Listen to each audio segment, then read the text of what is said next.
Assalamualaikum warahmatullahi wabarakatuh. Alhamdulillah wassalatu wassalamu ala Rasulillah la haula wala quwata illa billah amma ba'du. Yamutun nas ala ma asyu wa yub'atsun nas ala ma matu.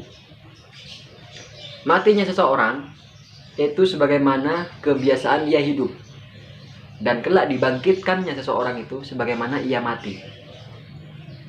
Ketika seseorang kesehariannya berbuat baik, berakhlak baik, soleh, beribadah, kemungkinan besarnya akan mati dalam keadaan seperti itu.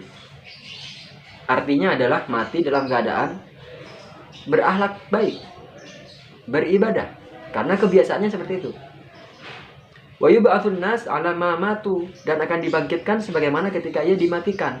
Karena dimatikannya dalam keadaan baik, maka nanti dibangkitkannya juga baik. Inilah yang dimaksud dengan bekal.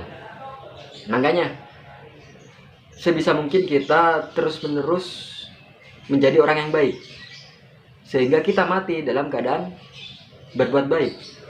Pertanyaannya adalah bagaimana ketika kita adalah orang yang ahli maksiat, sedangkan kita nanti dimatikan sesuai kebiasaan kita, yakni terus-menerus bermaksiat. Maka saya pribadi lebih suka menyebutnya bukan meninggal dalam keadaan ahli maksiat, tapi adalah ahli taubat. Teruskan maksiatmu, silakan. Terus bermaksiat, namun jangan lupa bertaubat. Maksiat langsung menyesal, taubat. Sehingga dalam setiap hari engkau digelari bukan ahli maksiat, tapi ahli taubat. Ketika meninggal dijuluki ahli taubat, bukan ahli maksiat.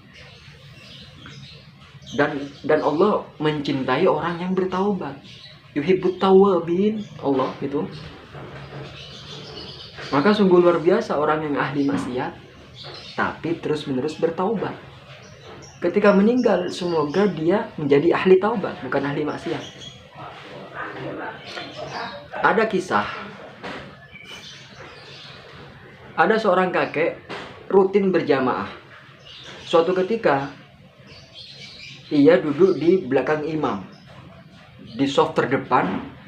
Saat imam selesai salam, kakek ini langsung maju ke imam. Wahai imam, nasihatilah aku, berikanlah hadis dari Rasulullah SAW satu saja yang mudah aku hafalkan. Kaget imam ini. Lalu imam berpikir sejenak, lalu mengatakan, ini hadis Rasulullah SAW, kalimatan habibatan ilar rahman, khafifatan alar lisan, thaqilatan fil mizan. Kata si kakek, ulangi imam, saya nggak hafal. Diulangi. Kalimatan habibatan ilar rahman, khafifatan alar lisan, thaqilatan fil mizan. Terus diulangi. Kalimatan, ada dua kalimat. Habibatan ilar rahman, dicintai oleh ar-rahman, yakni Allah yang maha pengasih. Khafifatan alal lisan, ringan di lisan. Thaqilatan fil mizan, namun berat di timbangan. Terus diulang. Thaqilatan fil mizan, kalimatan. Terus diulang. Suatu ketika kakek bilang, cukup, saya sudah hafal. Kalimatan habibatan ilar rahman, khafifatan alal lisan, thaqilatan fil mizan. Sejak hafal hadis ini, kakek ini terus-menerus setiap hari ketika berjumpa dengan orang-orang selalu menasihati orang itu. Mas, kalimatan habibatan ilar rahman. Terus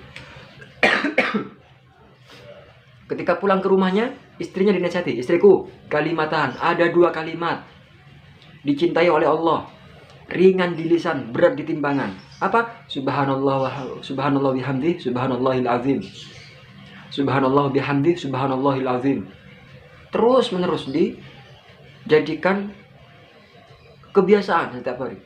Bermain ke tetangganya, dinasihati tetangganya, wahai tetanggaku, kalimatan, ada dua kalimat, ringan di lisan, berat di timbangan, dicintai oleh Allah. Apa itu? Subhanallah bihamdi, subhanallahil azim. Suatu ketika kakek ini sakit, lalu opnam di rumah sakit hingga koma beberapa hari. Dokter mendekatinya, memeriksanya. Saat itu si kakek sadar, matanya terbuka melihat dokter. Apa yang dikatakan si kakek? Wahai dokter, kalimatan habibatan ilar rahman, dalam keadaan sakaratul maut.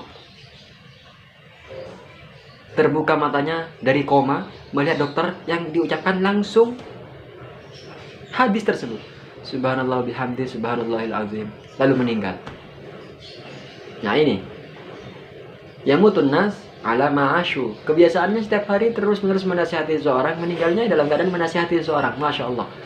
Semoga bermanfaat. Subhanallahumma bihamdika asyhadu an la ilaha illa anta astaghfiruka wa atubu ilaik. Assalamualaikum warahmatullahi wabarakatuh.